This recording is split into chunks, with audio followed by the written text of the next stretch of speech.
to go.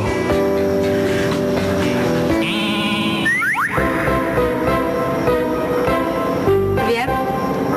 Javier? Javier? Javier? Come here. Atlas yung ano mo? Mukhang nagkakaigihan ang anak ko at ang alaga mo. Sino makakakalang makukursunada ng isang napakagwapong lalaki ang anak ko? Kung sa bagay, ako man noon ay nakursunada ng isang napakagwapong lalaki. Fernando, nagpapasalamat ako dahil pinahanap mo kaming mag-ina. Noon man, talagang alam ko, isang araw, magkakabalikan tayo kahit sandali lamang.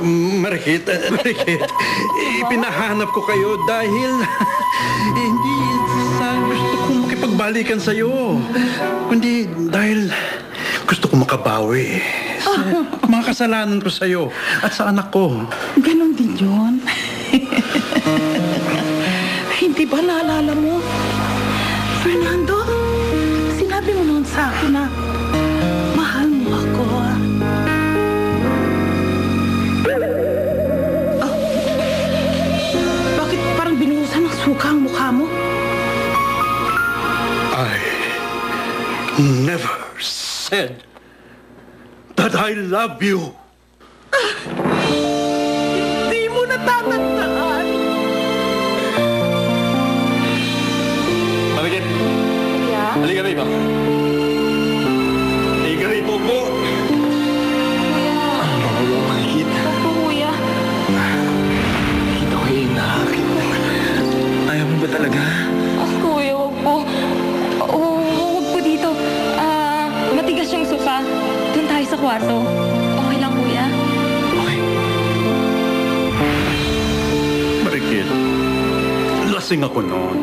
Lasing ako nung gabing yun. At wala ako sa aking tamang pag-iisip. Lasing! Anong ibig mong sabihin, lasing? Marikit, hindi ko kayang mahalin ikaw. Pero, pananagutan ko ang mga ginawa ko sa'yo. Hindi yung pananagutan mo ang kailangan ko. Ang kailangan ko pang mamahal mo. Kung mamahal mo, kailangan ko, Fernando. Fernando! Ilang linggo na lamang ang natitira mong buhay dito sa mundo.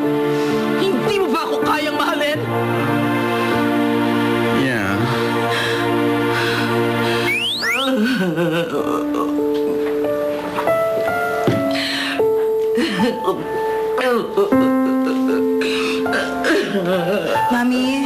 Mami, magtubig ka muna.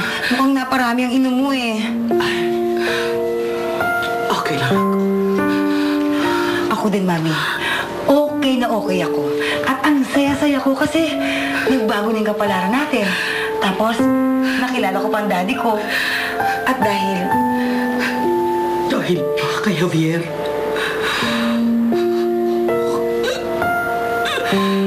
Dahil pa sa kanya. Tandaan mo, anak. Makinig ka ng mabuti. Dahil tungkol sa kaligayahan. Huwag na huwag mo ang iaasa sa ibang tao ang sarili mong kaligayahan. Kung gusto mong lumigaya, gumawa ka ng paraan para lumigaya ka. Sa kahit na anong paraan. Pero, Mother, di ba sinabi mo sa akin dati na... Kalimutan mo na yung unang kong sinabi sa iyo. Nagbago na ako ng pananaw.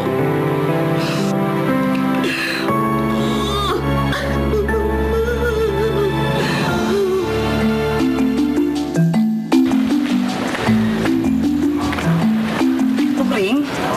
Yes, ma'am? Asan ang mami ko? Bakit wala siya sa kwarto niya? Ay, maaga akong umalis eh. Saan naman nagpunta? Aba, ewan. Bigla na lang nanutsot ng driver para ikuha siya ng kotse para rumampa. Lovely.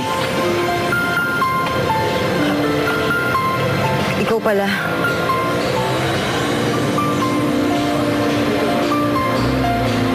For anything else, I will would like to apologize.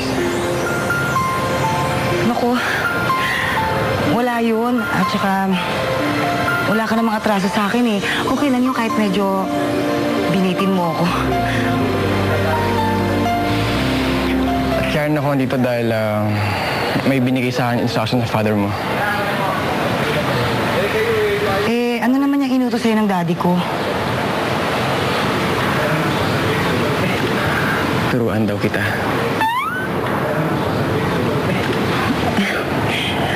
Ano naman yung ituturo mo?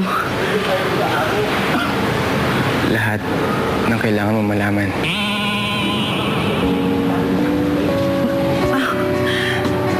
Parang nagugustuhan ko yata yan. Pero Lovely, importante rin na malaman ko lahat tungkol sa pagkatao mo.